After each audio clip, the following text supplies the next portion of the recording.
Hello and welcome. This is Get It Straight. Get It Straight is a clear understanding of issues. The issue today is about expressions that sometimes we use that we do not exactly convey what is in our mind. Now, the first expression that we'll look at is, I will no longer go to Accra. If you say, I will no longer go to Accra, it means you decided to go to Accra. That's the Central Business District of Accra, or Kanshi for that matter. And you change your mind. So I will no longer go to Accra. I will no more go to Accra. If you said, I won't go to Accra again, the effect of the word again comes to play here. I won't go to Accra again means that you've been to Accra once and you do not want to go the second time. I hope that's very clear. Now let's look at the next expression. I'm going to repair my car.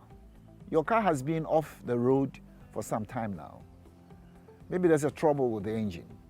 So I'm going to repair my car. What do you think what you have said means?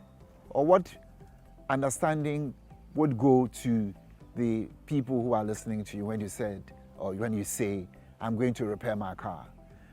If you ever say, I'm going to repair my car, the understanding is this, that you're going to do the repair yourself.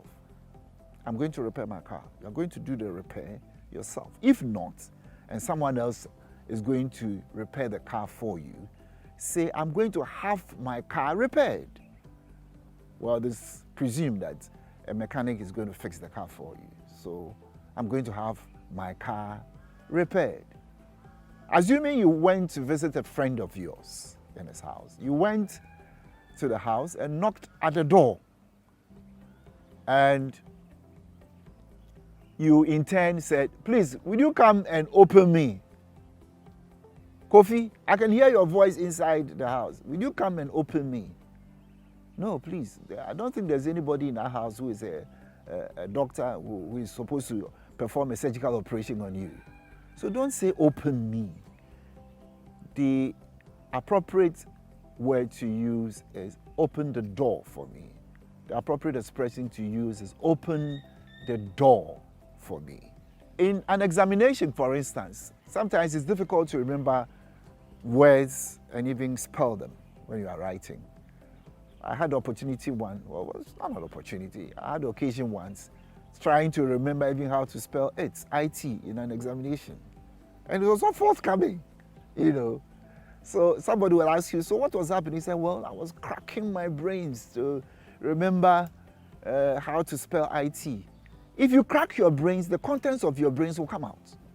Is that what you expect? Is that how the understanding that you expect your listeners to have? So you rack your brain. When you rack your brain, what you are doing is that you are trying hard to remember something. So in an examination hall, sometimes we rack our brains to find out exactly or to know exactly what we want to put on the paper that has been supplied us with the questions. You wore a beautiful shirt to church, or you wore a beautiful shirt to work. You wore a beautiful shirt to a wedding ceremony. So your friend saw the shirt and said, well, that's a beautiful shirt. I'm going to sew one.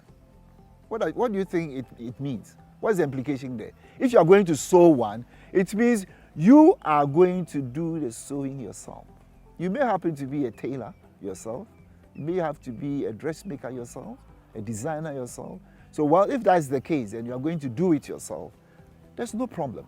But if you are going to get someone else to sew the shirts that you saw your friend in, then don't say, I'm going to sew one. Say, I'm going to have one sewn for me.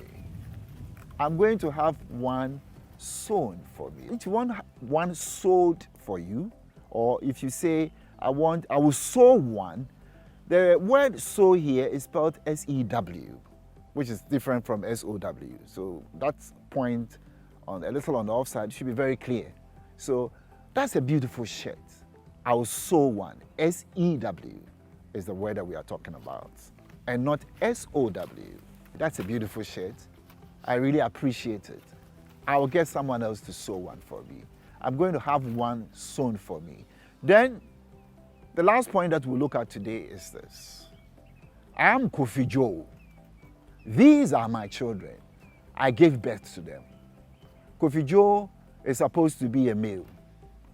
I don't see how males will give birth to children. It's your wife who does that.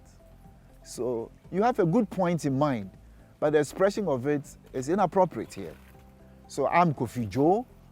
These are my children. My wife and I gave birth to them because it takes two to tango, isn't it? Yes. So my wife and I gave birth to these children. I hope that's been very clear. That's all time will allow for this edition of Get It Straight. Thanks for your time. Bye.